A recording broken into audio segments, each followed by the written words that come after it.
Hi friends, welcome back to my channel fish and me. இன்றைக்கி நம்ம சேனலில் டேஸ்டியான பிரிஞ்சி ரைஸ் எப்படி பண்ணுறதுன்னு பார்க்கலாம் வாங்க. நாம் இன்றைக்கி பிரிஞ்சி சாதம் எப்படி செய்கிறதுன்னு பார்க்க போகிறோம். அதுக்கு ஃபஸ்ட்டு ஒரு குக்கர் எடுத்துகிட்டு ஒரு 3 ஸ்பூன் கீ விட்டுருக்கேன், ஒரு 2 ஸ்பூன் ஆயில் விட்டுருக்கேன். ஃபுல்லாக உங்களுக்கு கீ வேணும்னாலும் யூஸ் பண்ணிக்கலாம், இல்லை கீ வேணாம் அப்படின்னா அது ஆப்ஷன் விட்டுலாம். ரெண்டும் கலந்து ஊற்றும்போது நல்ல டேஸ்ட்டு கொடுக்கும். நல்லா எண்ணெய் காஞ்சதுக்கப்புறம் நம்ம எடுத்து வச்சுருக்கிற 4 ஏலக்காய், அன்னாச்சிப்பூ, மராட்டி முக்கு, சோம்பு, பட்டை, லவங்கம் அது எல்லாத்தையும் நம்ம இதில் சேர்த்துடுறோம்.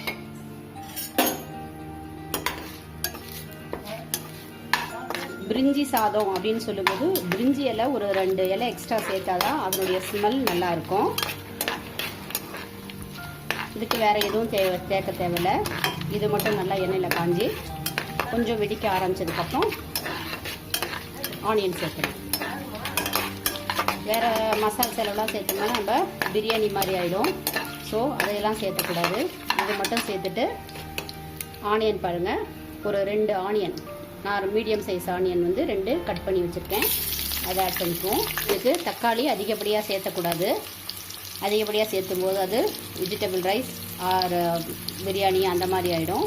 பார்த்திங்கன்னா ஒரே ஒரு தக்காளி, இதுவும் நார்மல் சைஸ் தக்காளி தான் எடுத்து கொஞ்சம் பொடி பொடியாக கட் பண்ணி வச்சுருக்கேன், அதையும் இதில் ஆட் பண்ணிக்குவோம். இந்த ஸ்டேஜில் நம்ம எடுத்து வச்சுருக்க இஞ்சி பூண்டு பேஸ்ட் ஒரு 2 டேபிள் ஸ்பூன் பாருங்கள், அதை இதில் ஆட் பண்ணிக்கலாம்.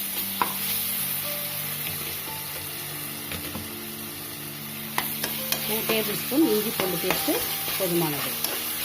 இதை பார்த்தீங்கன்னா நல்லா அந்த ஸ்மெல் போகிற வரைக்கும் நல்லா வணக்கி விடுங்க. அடுப்பு மீடியம் ஃப்ளேம்லேயே வச்சுங்க. ஹை ஃப்ளேமில் வச்சிங்கன்னா சீக்கிரம் தீஞ்சிடும். ஸோ மீடியம் ஃப்ளேமில் வச்சுட்டு நல்லா அதை வணக்கி விடுங்க. இதில் முக்கியமாக என்னென்னு பார்த்தீங்கன்னா மஞ்சத்தூள் சேர்க்க வேண்டாம், வேணும்னா சேர்த்துக்கலாம். ஏன் அப்படின்னு பார்த்தீங்கன்னா பிரிஞ்சி சாதம் அப்படிங்கிறது ஒயிட்டாக செய்வாங்க, இல்லை வெறும் மிளகாத்தூள் அதை மட்டும் சேர்த்துக்குவாங்க. பட் நம்ம இன்றைக்கி ரெண்டும் சேர்க்க போகிறோம். Green chilli and chilli powder ரெண்டும் சேர்க்க போகிறோம். ரெண்டும் சேர்க்கும்போது அதனுடைய டேஸ்ட்டு டிஃப்ரெண்ட்டாக இருக்கும். மேரேஜில், ஹோட்டல்ஸில் அதிலெல்லாம் கொடுக்குறாங்க இல்லையா, அந்த மாதிரி டேஸ்ட்டு நமக்கு இந்த பிரிஞ்சி சாதத்தில் கிடைக்கும். நம்ம அங்கே போனால் மட்டும் எப்படி இருக்குது அப்படி அதெல்லாம் ஒரு டேஸ்ட் பண்ணுவோம், சூப்பராக இருக்கும்.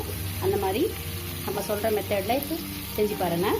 இந்த ஸ்டேஜில் ஒரு 4 க்ரீன் சில்லியை ஆட் பண்ணுறோம். ஆட் பண்ணும்போது பார்த்திங்கன்னா முழுசாக போட்டிங்கன்னா படப்படன்னு வெடிக்கும்.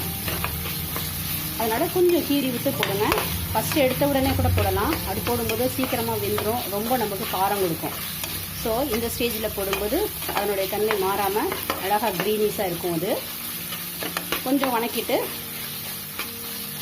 ஒரு 2-3 செகண்ட் மட்டும் இதை வணக்கிட்டு இது கூட நம்ம எவ்வளோ காரம் வேணுமோ, ஒருத்தர் காரம் நிறைய சாப்பிடுவாங்க, இல்லை கொஞ்சம் கம்மியாக சாப்பிடுவோம். ஆல்ரெடி நம்ம 4 க்ரீன் சில்லி சேர்த்துருக்கிறதுனால ஒரு 1/2 ஸ்பூன் சில்லி பவுடர் மட்டும் நம்ம இதில் சேர்த்துக்குவோம். இன்றைக்கி பாருங்கள், மஞ்சத்தூள் நம்ம சேர்க்கலை, ஏன்னா இது கலர் டிஃப்ரெண்ட் கலராக, கொஞ்சம் ஒயிட்டாகவும் இல்லாமல் ரொம்ப கலராகவும் இல்லாமல் நார்மல் மீடியம் கலரில் நமக்கு கிடைக்கும். இல்லை நமக்கு வேணும் கலராக வேணும் அப்படின்னு ஆசைப்பட்டால் கொஞ்சம் கலர் பவுடர் சேர்த்துக்கலாம். இன்றைக்கி டிஃப்ரெண்ட்டாக இருக்கணுங்கிறதுனால தான் போடுறோம். அடுப்பை மீடியமில் பண்ணிவிட்டு இதுக்கப்புறம் நம்ம எடுத்து வச்சுருக்கக்கூடிய வெஜிடபிள் பிரியாணிக்கு தான் நிறைய வெஜிடபிள்ஸ் போடணும். நாம் இதுக்கு கொஞ்சம் கம்மியாக ஒரு கேரட், இங்கே பாருங்கள், ஒரு கேரட், ஒரு 5-6 பீன்ஸு, ஒரு பொட்டேட்டோ, இதை மட்டும் நான் ஒரு நார்மல் சைஸ், ரொம்ப குட்டியாகவும் இல்லாமல் ரொம்ப பெருசாகவும் இல்லை, நார்மல் சைஸ் கட் பண்ணி வச்சுருக்கேன். இந்த ஸ்டேஜில் நம்ம இதை ஆட் பண்ணிவிடுவோம்.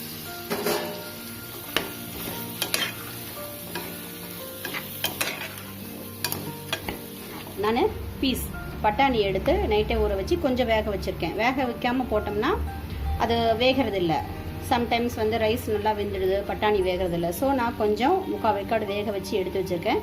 அதையும் இப்போ இதில் ஆட் பண்ணிக்கிறோம். காய் வேகணும் இல்லைங்களா, பாருங்கள், கல் உப்பு தான் போடுறேன். கொஞ்சம் நம்ம போட்டு ஒரு 5 மினிட்ஸ் இதில் வேகட்டும்.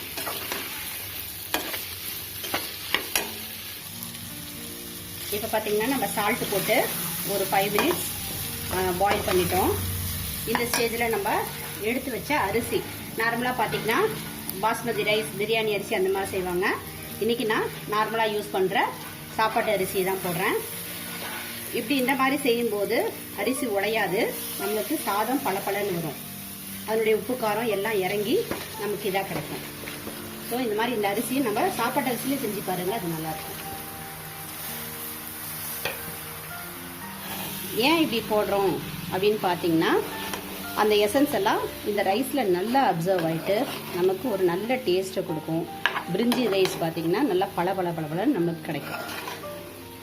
நீங்கள் இதே மெத்தடில் தான் வந்து chicken biryani, mutton biryani, vegetable rice and tomato rice, pulao எது செஞ்சாலும் இந்த மெத்தடில் செஞ்சு பாருங்கள், ரொம்ப நல்லாயிருக்கும்.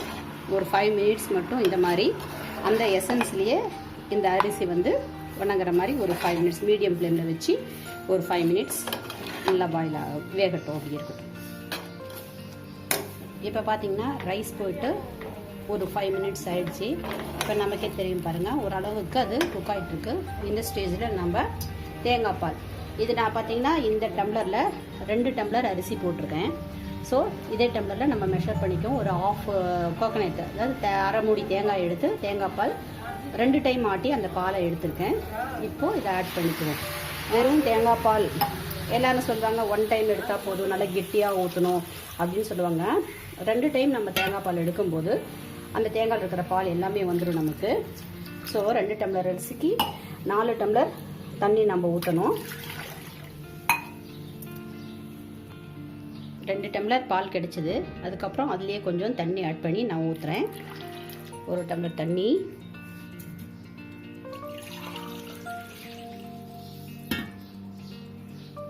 ஒரு டம்ளர் தண்ணி, மொத்தம் 4 டம்ளர் தண்ணி நான் ஊற்றிருக்கேன். இதில் பார்த்தீங்கன்னா 2 டம்ளர் அரிசிக்கு 4 டம்ளர் தண்ணி ஆட் பண்ணியிருக்கேன். இது கொஞ்ச நேரம் வேகட்டும். ஆல்ரெடி நம்ம இதில் சால்ட்டு சேர்த்தாச்சு. இப்போது ரைஸ் போட்டதுனால இப்போ இன்னும் கொஞ்சம் சால்ட்டு சேர்த்துக்குவோம். நம்ம ஓரளவுக்கு கம்மியாக இருந்தால் கூட பரவாயில்ல, அதிகமாக போக வேண்டாம். இன்னும் கொஞ்சம் போட்டோம், இப்போ கொஞ்சம் போட்டுட்டோம். இன்னொரு கொதி வரட்டும், பார்த்துட்டு பத்தலைன்னா இன்னும் கொஞ்சம் சேர்த்துக்குவோம்.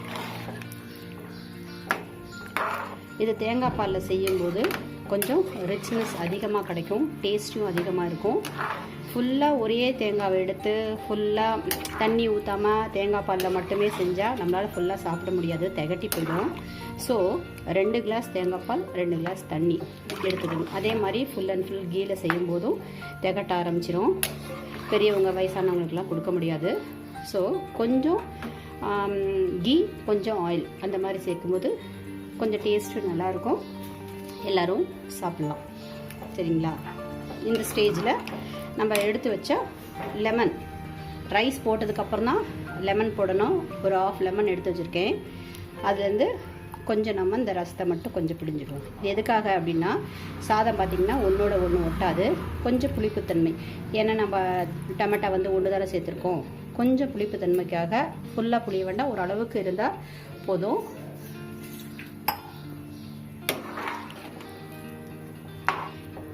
½ லெமன் எடுத்து வச்சு, ரைஸ் முதல்லையே போடக்கூடாது.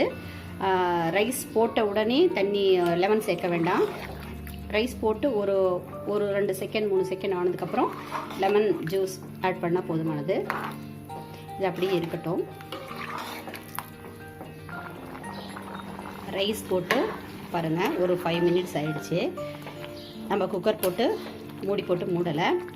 இந்த ஸ்டேஜுக்கு வந்ததுக்கப்புறம் நம்ம எடுத்து வச்ச 1 கைப்பிடி அளவு புதினா, பாருங்கள், 1 கைப்பிடி அளவு புதினா, கொஞ்சம் கொத்தமல்லி இலை, இதை மட்டும் போட்டு நம்ம ஃபஸ்ட்டில் போடக்கூடாது. போட்டோம்னா இந்த க்ரீனிஸாக இருக்காது அது. ஸோ நம்ம இந்த ஸ்டேஜில் போட்டோம்னா கொஞ்சம் நல்லாயிருக்கும். அந்த ஸ்மெல்லு வந்து சூப்பராக இருக்கும். மின்ட்டோட ஸ்மெல்லும் கொரியாடர் ஸ்மெல்லும் சேர்ந்து அந்த பிரிஞ்சி ரைஸ் வந்து நல்லா சூப்பராக இருக்கும். இதுக்கப்புறம் நம்ம வேணும்னா, இது ஆப்ஷனல் தான், வேணும்னா ஒரு 10 முந்திரி இதில் ஆட் பண்ணிக்கோங்க. இது நல்லா ஒரு கிளறி விட்டு குக்கரில் பார்த்தீங்கன்னா ஒரே ஒரு விசில், லிட் போட்டு க்ளோஸ் பண்ணி ஒரே ஒரு விசில் விட்டுட்டு ஒரு 10 மினிட்ஸ் சிம்மில் வச்சு விட்டுடணும். நம்ம ஒரு 2-3 விசில் 4 விசில் எல்லாம் வேண்டாம். ஆல்ரெடி இது முக்கால்வாசி ரைஸ் வெந்து போச்சு. ஸோ நம்ம நல்லா பண்ணி விட்டுட்டு லிட்டு போட்டு ஒரே ஒரு விசில் வந்துட்டு ஒரு 10 மினிட்ஸ் அப்படியே இதை சிம்மில் வச்சு பாயில் பண்ணுவோம். இப்போ பார்த்தீங்கன்னா ரைஸ் வச்சு ஒரே ஒரு விசில் மட்டும் விட்டுட்டு மீடியம் ஃப்ளேமில் வச்சு ஒரு 10 மினிட்ஸ் அப்படியே வச்சேன். இப்போ நம்ம ரைஸ் எப்படி இருக்குன்னு ஓப்பன் பண்ணி பார்க்கலாம். பாருங்கள், கேஸ்லாம் போயிடுச்சு, ரிலீஸ் ஆகிடுச்சு. எப்பயும் அந்த கேஸை வெயிட்டை எடுத்துகிட்டு தான் ஓப்பன் பண்ணணும். பாருங்கள், ரைஸ் பாருங்கள் இப்படி இருக்குது. இப்போ நம்ம இன்னொரு பொருள், முக்கியமான பொருள் ஒன்று ஆட் பண்ண வேண்டியிருக்கு. நான் ஆல்ரெடி ப்ரெட் ஒரு 4 ஸ்லைஸ் ப்ரெட் எடுத்து கீழே சும்மா லைட்டாக ரோஸ்ட் பண்ணி வச்சுருக்கேன். டீப் ஃப்ரை பண்ண வேண்டாம், ஜஸ்ட்டு பண்ணால் போதுமானது. இப்போ இந்த ஸ்டேஜில் போட்டு நல்லா கிளறி ஒரு 5 மினிட்ஸ் அப்படியே மூடி வச்சுட்டு பரிமாறினோம்னா சூப்பராக இருக்கும். என்னுடைய ப்ரெட்டோடைய டேஸ்ட்டு, ஸ்வீட்டு, அந்த லெமன் விட்ட புளிப்பு, தேங்காய் பால் எல்லாமே சேர்ந்து நம்மளுக்கு ஒரு நல்ல சூப்பரான லஞ்ச் கிடைக்கும். நம்ம ப்ரெட்டை சேர்த்து நல்லா கிளறி விட்டாச்சு. பாருங்கள், அரிசி ஒன்றோடு ஒன்றுல எவ்வளோ பளபளன்னு இருக்குது. கலரும் பார்த்தீங்கன்னா ரெட்டாகவும் இல்லை ஒயிட்டாகவும் இல்லை, மிடில் கலராக இருக்குது. ஸோ இதில் வந்து முந்திரியை சேர்த்துருக்கோம். ப்ரெட்டை வந்து கீழே லைட்டாக ரோஸ்ட் பண்ணி போட்டிருக்கோம். சூப்பர் டேஸ்ட்டாக இருக்கும். அவ்வளோதான், நமக்கு சூப்பரான பிரிஞ்சி ரைஸ் ரெடி ஆகிடுச்சு. அவ்வளோதான், நமக்கு டேஸ்டியான பிரிஞ்சி ரைஸ் ரெடி ஆயிடுச்சு. கண்டிப்பாக நீங்களும் ட்ரை பண்ணி பாருங்கள். தேங்க்ஸ் ஃபார் வாட்சிங். பாய். உங்களை நெக்ஸ்ட் வீடியோவில் மீட் பண்ணுறேன்.